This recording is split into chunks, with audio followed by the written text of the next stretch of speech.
As you know, we manage the investments of our employees. If a former agent dies after retirement, their $8 million goes back to the company. This is a bad idea. Bang. What do you get when you mix a quiet cabin in the middle of a frozen wilderness with a retired assassin? You get a magnificently violent neo-noir thrill ride with just enough dark humor to make you laugh before the next body hits the floor. That's Duncan Vizla. Quiet, calculating, deadly. Not because Duncan isn't looking for trouble, but because trouble has been looking for him for decades. Let's get into it. Welcome to 75 Vintage On Demand. On the surface, Polar is a hyper-violent action film. Assassins, explosions, dark humor, bodies piling up faster than dialogue. But beneath all of that blood and chaos is a surprisingly interesting question. What happens when a man reaches 50 and the world decides he's expired? Last week, I took a look at the movie The Substance, and we talked about what happens when women reach 50. I decided to take a look at what happens when men hit this same crossroads in life. So what happens when a man reaches 50 and the world decides he's expired? Not dead, just obsolete. Today, we're talking about Polar, the 2019 Netflix action thriller starring Mads Mikkelsen, whom many viewers know best as Hannibal Lecter from NBC's Hannibal. And beneath the gunfights and graphic violence lies the story about ageism, capitalism, sociopathy, and the difficult journey toward becoming a complete human being.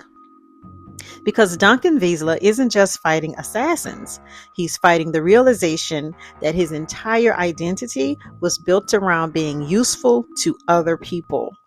And now those people want him gone. I'm Vintage, and this is 75 V.O.D. Let's get into it.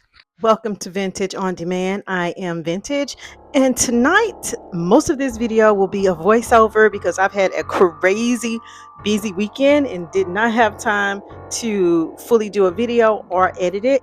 Yeah, my little announcement cut a little short, but yes, this will be mostly a voiceover because this week has been hectic and I haven't had time to properly put a video together, to edit, to get on my YouTube channel by 6 p.m. on Sundays.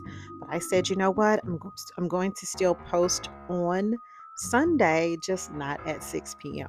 Anyway, thank you so much for your patience as I get around the learning curves of having a YouTube channel. Okay, thank you all so much. Let's get back to this review. So when we first meet Duncan, he's counting down to retirement. 50 years old, yay!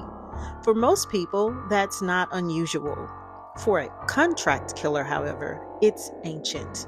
The younger assassins around him see him the way society often sees older workers. Too expensive, too experienced, too difficult to control. His employer, Damocles, treats retirement like a financial liability, not a milestone, not a reward, a problem. And that's where the film becomes more interesting than its critics often gave it credit for.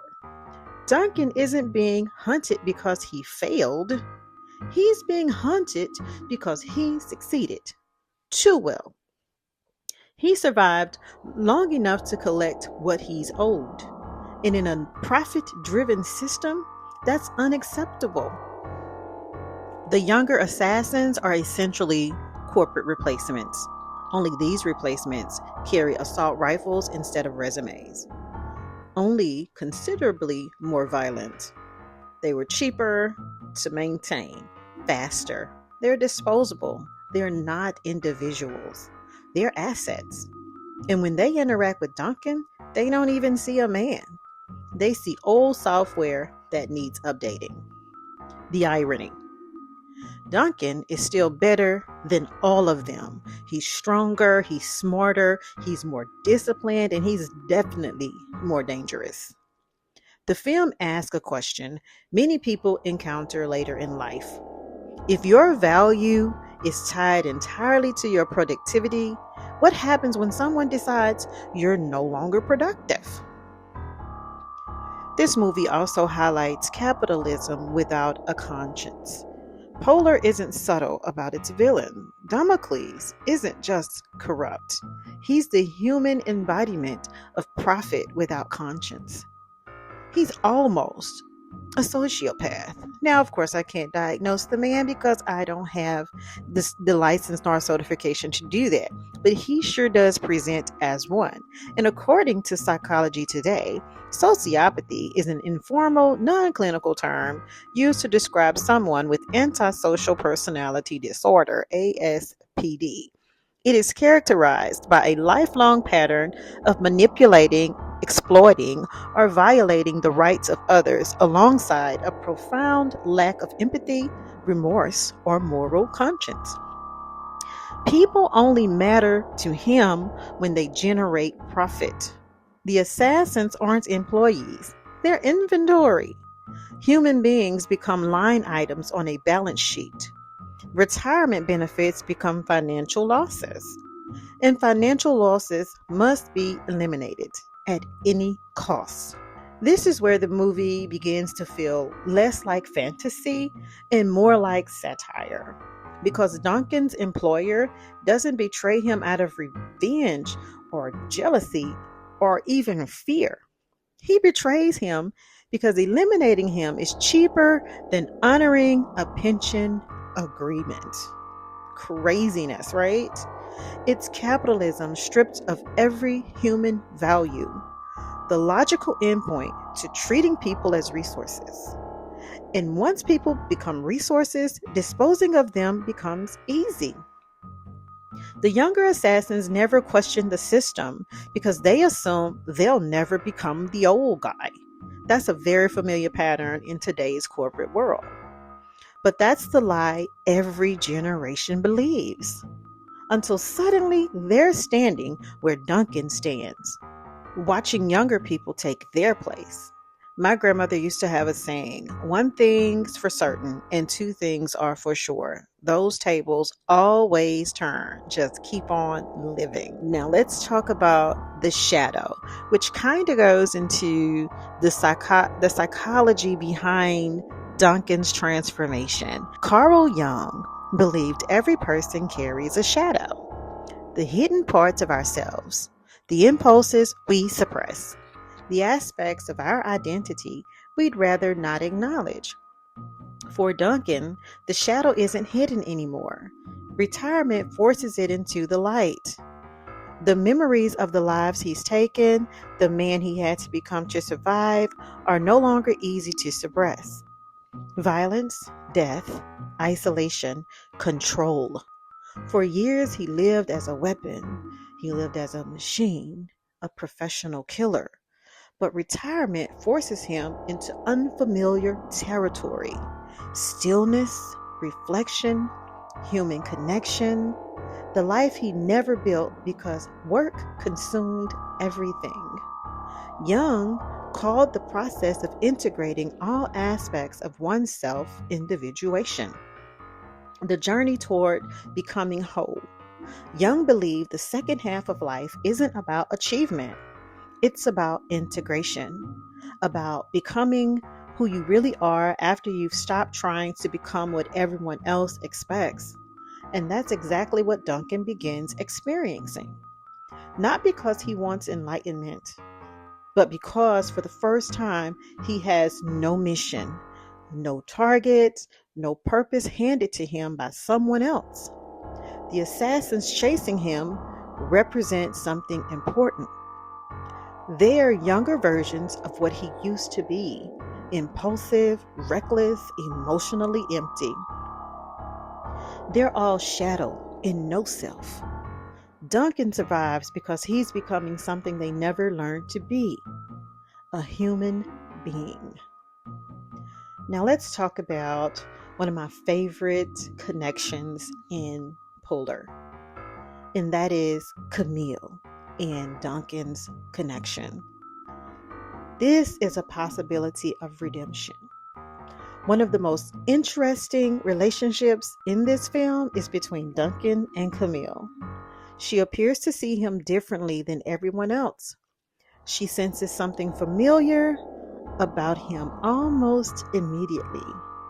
Not as a person or as a legend, no, not as an asset, but as the face in her memories, one tied to the tragic loss of her family. And yet, she also sees the humanity in him and nurtures it. That's terrifying for Duncan, because genuine connection requires vulnerability. And vulnerability is something his profession never allowed. Throughout the film, Camille becomes a symbol of a life Duncan never imagined possible. A life beyond violence, beyond usefulness, beyond performance. Notice how differently she reacts to him compared to everyone else. Now, if you have not seen this film yet, and I probably should have said this earlier, please put Polar on your list of films to see. Yes, it is over the top, satire, dark comedy, but it has some really deep, good things in there. And here's another thing. The assassins admire Duncan's reputation. They call him the Black Kaiser. Damocles values his productivity. Vivian values what Duncan can do for her. Camille, however, values his humanity. That's a completely different relationship. And it's the first time Duncan is forced to consider who he is without the myth, without the weapon, without the job. Many people experience a similar crisis during retirement, not because they miss the work, but because they don't know who they are without it. Now let's talk about why the younger assassins fail. The younger killers should win, right? They're younger, faster, more numerous, yet they lose repeatedly because they're missing something Duncan possesses. And that's experience, not technical experience, but human experience. They lack patience. They don't understand regret nor perspective. They think violence is a game. Duncan knows violence has consequences. The younger assassins live entirely in the present. Duncan understands nuance, looking at situations from all sides, past, present, and future consequences. And that's the hidden advantage of age. Society celebrates youth because youth is exciting. But wisdom comes from survival. The film repeatedly demonstrates that wisdom is more powerful than raw ability. The young assassins are weapons. Duncan has become a strategist. And eventually, that's what separates him from them. And now I've come to my conclusion and what I feel is the real message behind the movie Polar. Now, it's easy to dismiss this movie as a ridiculous action movie. And honestly, parts of it are ridiculous. The violence is excessive. The humor is dark. The style is often cartoonish. But underneath all of that is a surprisingly relevant story. It's about what happens when society decides a person's usefulness has expired. It's about organizations that value profit more than people. It's about aging in a culture obsessed with youth. It's about discovering who you are after the role you've played for decades comes to an end. Very similar to The Substance, just written differently, and I love it. Most importantly, it's about individuation, the process of becoming whole. Duncan Vizla begins the film as a weapon, a product, a tool. By the end, he's something far more dangerous. A man who understands himself. And unlike every organization, employer, or assassin that tried to define his worth, He no longer needs their approval to know his value. Maybe that's what made Duncan truly dangerous. Not his marksmanship, not his reputation, but the fact that he could no longer be controlled. Here's a question to ponder, and please feel free to drop your thoughts in the comments below. This movie asks us, what happens when the world decides your value has changed? If you enjoyed this analysis, remember to like, subscribe, and join me here on 75 V.O.D. Some movies entertain us, some movies challenge us, and some movies quietly reveal something about the world and about ourselves. And until next time, I'm Vintage. Welcome to 75 Vintage on Demand.